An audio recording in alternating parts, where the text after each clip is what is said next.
Mak, kalau nak buat hibah ni, ada tak benda wajib dia kena ada? Macam rukun ke? Memang ada. Hibah ni tak boleh main buat je. Ada 4 rukun dia yang kena cukup. Pertama, orang yang nak bagi hibah mestilah balik, berakal, bukan dipaksa, pemilik sah harta. Kedua, orang yang menerima hibah mestilah wujud masa hibah dibuat, berupaya memiliki dan mengurus harta yang dihibahkan. Anak-anak dan individu kelainan upaya layak, tetapi dengan bantuan penjaga harta yang dilantik. Ketiga, harta itu sendiri mestilah wujud. Yang kedua, bernilai. Yang ketiga, halal mengikut syarak.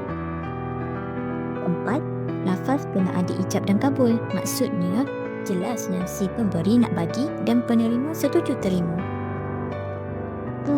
Mak, jadi kalau salah satu tak cukup, hibah tu tak sah lah ya?